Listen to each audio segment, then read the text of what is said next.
नमस्कार। दोपहर समाचार में आपका स्वागत है।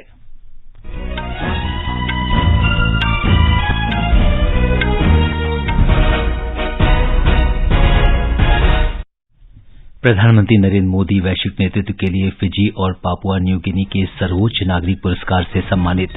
पापुआ न्यू गिनी के प्रधानमंत्री जेम्स मारापे ने कहा, प्रशांत द्वीप समूह के देश वैश्विक आधिपत्य के शिकार, कहा वैश्विक मंचों पर भारतीय नेतृत्व का समर्थन करेंगे।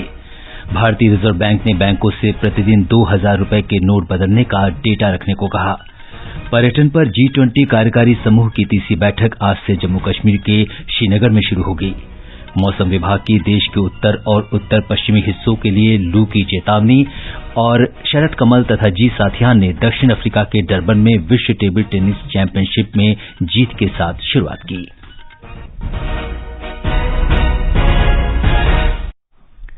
दोपहर समाचार के साथ मैं सिद्धार्थ सिंह। प्रधानमंत्री नरेंद्र मोदी को फिजी और पापुआ न्यू गिनी के सर्वोच्च नागरिक सम्मान से सम्मानित किया गया है। श्री मोदी को फिजी के प्रधानमंत्री सितिवेनी राबुका ने उनके वैश्विक नेतृत्व के लिए the companion of the order of Fiji से सम्मानित किया। श्री मोदी ने एक ट्वीट में इस पुरस्कार के लिए श्री राबुका के प्रति आभार व्यक्त किया। उन्होंने फिजी की जनता और सरकार के प्रति कृतज्ञता भी व्यक्त की। प्रधानमंत्री ने कहा कि यह भारतीय जनता का सम्मान और दोनों देशों के बीच मजबूत संबंधों की पहचान है। पापुआ न्यू गिनी के गवर्नर जनरल बॉब टाडे ने श्री मोदी को अपने सर्वोच्च नागरिक पुरस्कार grand companion of the order of लोगोहू से सम्मानित किया। श्री मोदी ने प्रशांत क्षेत्र के द्वीपीय देशों की एकता बढ़ाने में योगदान करने और विकासशील और अल्प विकसित देशों के मुद्दों को आगे ले जाने के लिए ये पुरस्कार प्राप्त किया। प्रधानमंत्री नरेंद्र मोदी ने आज पोर्ट मोरेस्बी में पापुआ न्यू गिनी के प्रधानमंत्री जेम्स मारापे के साथ हिंद प्रशांत द्वीप समूह मंच FIPIC की तीसरी शिखर बैठक की अध्यक्षता की।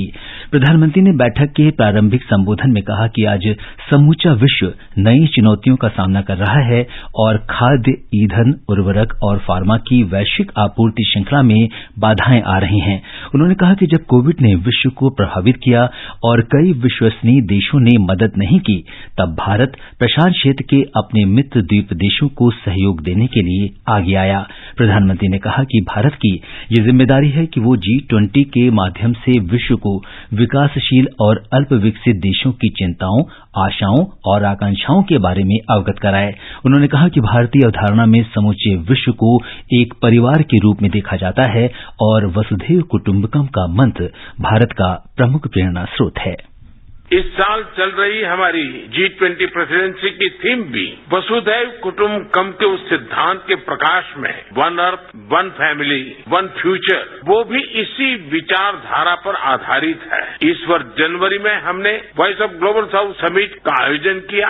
आपके प्रतिनिधियों ने इसमें भाग लिया, अपने विचार साझा किए और इसके लिए मैं आपका अभिनंदन करता हूं। भारत ग्लोबल साउथ की चिंताओं, उनकी अपेक्षाओं और उनकी आकांक्षाओं को G20 के जरिए विश्व के समक्ष पहुंचाना अपना दायित्व मानता है। पापुआ न्यू गिनी के प्रधानमंत्री जेम्स मारापे ने कहा कि वैश्विक आधिपत्य के शिकार हैं।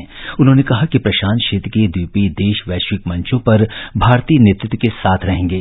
श्री मारापे ने प्रधानमंत्री मोदी से G20 और G7 जैसे वैश्विक मंचों पर छोटे द्वीपीय देशों की आवाज बनने का अनुरोध किया।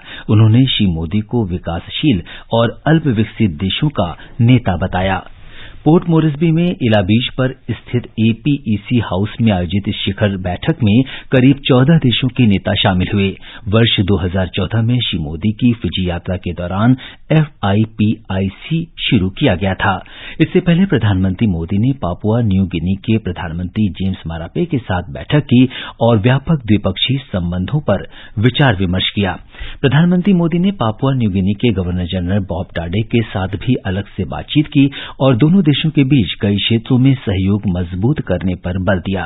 श्री मोदी की पापुआ न्यू गिनी की यात्रा किसी भारतीय प्रधानमंत्री की पहली यात्रा है। प्रधानमंत्री अपनी यात्रा के तीसरे चरण में 3 दिन की यात्रा पर आज ऑस्ट्रेलिया के लिए रवाना हो गए। वे ऑस्ट्रेलिया के प्रधानमंत्री एंथनी अल्बनीज के साथ द्विपक्षीय बैठक करेंगे। ये समाचार हमारी वेबसाइट newsoneair.com/हिंदी और हमारे mobile app news on AIR पर भी उपलब्ध हैं। दोपहर समाचार में आपका फिर स्वागत है। G20 पर्यटन कार्यकारी समूह की तीसरी बैठक आज से जम्मू कश्मीर के श्रीनगर में हो रही है। ये बैठक बुधवार तक चलेगी। इस दौरान G20 सदस्य देशों और आमंत्रित देशों के प्रतिनिधि तथा अंतर्राष्ट्रीय संगठन पर्यटन क्षेत्र को आगे बढ़ाने की दिशा में मिलकर काम करने पर विचार विमर्श करेंगे। श्रीनगर में शेर कश्मीर अंतर्राष्ट्रीय सम्मेलन केंद्र में कल पर्यटन सचिव अरविंद सिंह ने कहा कि बैठक में हरित पर्यटन, डिजिटलीकरण, कौशल, MSME और गंतव्य प्रबंधन जैसी 5 महत्वपूर्ण प्राथमिकताओं पर बातचीत करेंगे। केंद्रीय पंचायती राज राज्य मंत्री कपिल पाटिल ने आज मुंबई में G20 पर्यावरण और जलवायु स्थिरता कार्य समूह की बैठक के दूसरे दिन अपने संबोधन में जलवायु परिवर्तन, जैव विविधता, हानि, समुद्री पारिस्थितिकी तंत्र और चक्रीय अर्थव्यवस्था सर्कुलर इकोनॉमी से संबंधित विषयों पर भारत की प्रतिबद्धता को दोहराया। पर्यावरण, वन और जलवायु परिवर्तन मंत्रालय में सचिव लीना नंदन ने 3 दिवसीय कार्यक्रम में भाग लेने वाले प्रतिनिधियों को संबोधित किया।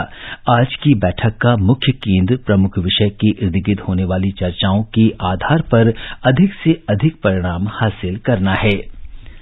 रिजर्व बैंक ने बैंकों को निर्देश दिया है कि वे 2000 रुपए के नोट बदलने और इससे संबंधित खाते में जमा हुई राशि का आंकड़ा रोजाना तैयार करें। रिजर्व बैंक ने कहा कि बैंकों को मांगे जाने पर इस तरह की जानकारी देनी होगी।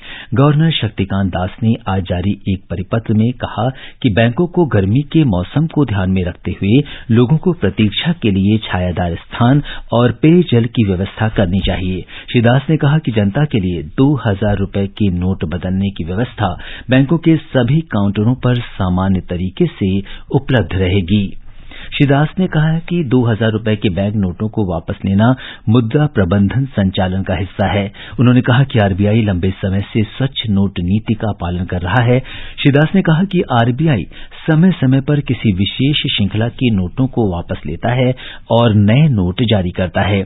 आज नई दिल्ली में मीडिया से बात करते हुए श्री दास ने कहा कि 2000 रुपए के नोट मुख्य रूप से नोटबंदी के बाद वापस लिए गए नोटों की कमी को पूरा करने के लिए शुरू किए गए थे और अब ये उद्देश्य पूरा हो गया है। The notes have also completed their life cycle because all these notes were printed about 5 years ago. So in this background, as a part of our clean note policy, it has been withdrawn. So my advice is to please see it as a part of the currency management operations of the Reserve Bank. Let me put it clearly, and that is the primary purpose which we have followed. Reserve bank के governor ने कहा कि बैंकों से कहा गया है कि वे कल से शुरू हो रहे 2000 रुपए के नोटों को बदलने के लिए आवश्यक प्रबंध करें। आरबीआई गवर्नर ने उम्मीद जताई कि इस साल 30 सितंबर तक अधिकतर 2000 बैंक नोट सरकारी खजाने में वापस आ जाएंगे। I would like to appeal to all the viewers. There is no reason to sort of rush to the bank. Take your time. 4 महीने की समय दी गई है। आप आराम से 4 महीने के अंदर जब भी आपको सुटेबल होता है आप नोट एक्सचेंज करिए। ऐसा नहीं कि आप तुरंत आज ही जाए, कल ही जाए। Now we expect most of the notes to come back. That is our expectation at this stage. केंद्रीय सड़क परिवहन और राजमार्ग मंत्री नितिन गडकरी ने आज राजस्थान में 6 राष्ट्रीय राजमार्ग परियोजनाओं और 7 ऊपरी पुल का उद्घाटन और शिलान्यास किया। श्री गडकरी ने हनुमानगढ़ जिले के पक्का सहारन स्थित ओम प्रकाश ज्ञानी स्टेडियम में आयोजित कार्यक्रम में इन परियोजनाओं का लोकार्पण एवं शिलान्यास किया। इन परियोजनाओं पर लगभग 2050 करोड़ रुपए खर्च हुए हैं।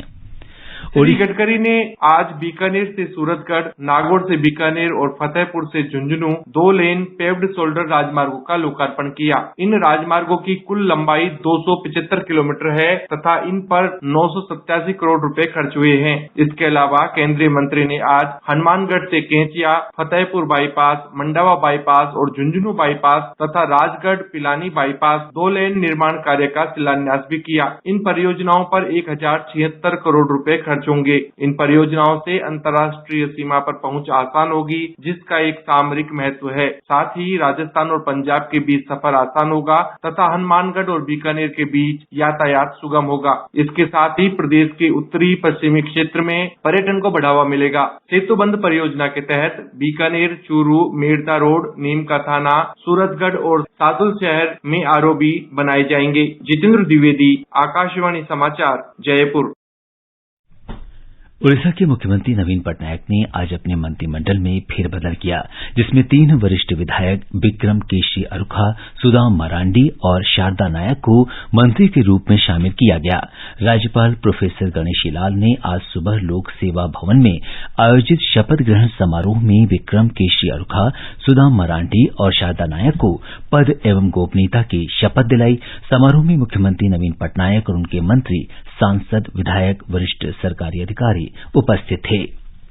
ये समाचार आकाशवाणी से प्रसारित किए जा रहे हैं। ताजा समाचार जानने के लिए आप हमारे Twitter handle @AIR News Hindi को फॉलो कर सकते हैं। ये आकाशवाणी है। केंद्र सरकार प्राथमिक ऊर्जा मिश्रण में प्राकृतिक गैस की हिस्सेदारी बढ़ाने के उद्देश्य से देश में प्राकृतिक गैस की बुनियादी ढांचे का विकास कर रही है और एक राष्ट्र एक गैस ग्रिड पर काम कर रही है। एक report. One nation one gas grid कई क्षेत्रीय ग्रिडों को जोड़ने और एक राष्ट्रीय ग्रिड बनाने और प्राकृतिक गैस से उत्पादित ऊर्जा के साथ केंद्र और राज्य सरकारों, सार्वजनिक क्षेत्र और वाणिज्यिक क्षेत्र सहित कई हितधारकों को आपूर्ति करने की एक परियोजना है। पेट्रोलियम और प्राकृतिक गैस नियामक बोर्ड पाइपलाइनों के विकास को अधिकृत करने वाली संस्था है और देश भर में 33,500 किलोमीटर प्राकृतिक गैस पाइपलाइन नेटवर्क को अधिकृत किया गया है। इनमें से 21,715 किलोमीटर प्राकृतिक गैस पाइपलाइन चालू है, जबकि कुल 13,605 किलोमीटर लंबी पाइपलाइन के निर्माण का कार्य विभिन्न चरणों में है। विभिन्न क्षेत्रों में गैस की मांग के आकलन के आधार पर पाइपलाइन के बुनियादी ढांचे का विस्तार एक सतत प्रयास है। पाइपलाइन ग्रिड से न केवल स्वच्छ ऊर्जा की पहुंच में सुधार करने में मदद मिलने की उम्मीद है, बल्कि शहरों की गैस परियोजनाओं के विकास में भी इससे मदद मिलेगी। जितेंद्र द्विवेदी, आकाशवाणी समाचार, जयपुर। प्रधानमंत्री नरेंद्र मोदी 25 मई को लखनऊ में खेलो इंडिया यूनिवर्सिटी खेलों के उद्घाटन समारोह में वर्चुअली शामिल होंगे। इस बीच उत्तर प्रदेश में खेलो इंडिया यूनिवर्सिटी गेम्स की तैयारियां जोरों पर है। आज हरियाणा, पंजाब, राजस्थान और देश के अन्य क्षेत्रों से खिलाड़ी निजामुद्दीन रेलवे स्टेशन पहुंचे। वे गौतम बुद्ध नगर में होने वाली प्रतियोगिताओं में भाग लेंगे। भारत के शरद कमल और जी साथियान ने कल रात दक्षिण अफ्रीका के डरबन में विश्व टेबल टेनिस चैंपियनशिप के पुरुष सिंगल्स में जीत के साथ शुरुआत की है। मौसम विभाग ने आज उत्तर प्रदेश के 16 जिलों के लिए लू की चेतावनी जारी की है। उत्तर प्रदेश में गर्म मौसम की स्थिति में तेजी आने के साथ ही राज्य के दक्षिणी हिस्से लू की चपेट में आ गए हैं, जबकि राज्य के बाकी हिस्सों में तापमान सामान्य से अधिक रहा। एक रिपोर्ट। मौसम वैज्ञानिक मोहम्मद दानिश के मुताबिक आज भी तपते सूरज से लोगों को राहत मिलने की कोई उम्मीद नहीं है।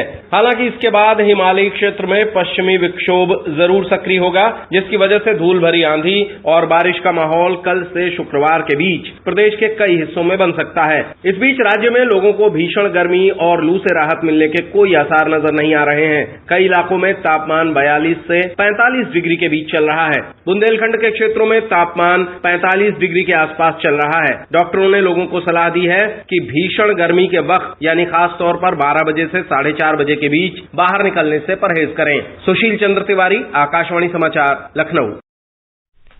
आकाशवाणी के समाचार सेवा प्रभाग से हिंदी और अंग्रेजी में लाइव फोन इन कार्यक्रम पब्लिक स्पीक में आज रात 9:30 बजे राष्ट्रीय ओपन स्कूलिंग संस्थान के मूल्यांकन निदेशक करनैल सिंह और नेहा शर्मा शिक्षा विशेषज्ञ के साथ स्कूली विद्यार्थियों के लिए करियर मार्गदर्शन तथा काउंसलिंग पर विशेष चर्चा प्रसारित की जाएगी। अंत में मुख्य समाचार एक बार फिर। प्रधानमंत्री नरेंद्र मोदी वैश्विक नेतृत्व के लिए फिजी और पापुआ न्यू गिनी के सर्वोच्च नागरिक पुरस्कार से सम्मानित। पापुआ न्यू गिनी के प्रधानमंत्री जेम्स मारापे ने कहा, प्रशांत द्वीप समूह के देश वैश्विक आधिपत्य के शिकार, कहा वैश्विक मंचों पर भारतीय नेतृत्व का समर्थन करेंगे। भारतीय रिजर्व बैंक ने बैंकों से प्रतिदिन 2000 रुपए के नोट बदलने का डेटा रखने को कहा। पर्यटन पर G20 कार्यकारी समूह की तीसरी बैठक आज से जम्मू कश्मीर के श्रीनगर में शुरू होगी। मौसम विभाग की देश के उत्तर और उत्तर पश्चिमी हिस्सों के लिए लू की चेतावनी और शरद कमल तथा जीत साथियान ने दक्षिण अफ्रीका के डरबन में विश्व टेबल टेनिस चैंपियनशिप में जीत के साथ शुरुआत की। इसके साथ ही दोपहर समाचार का ये अंक समाप्त हुआ। नमस्कार।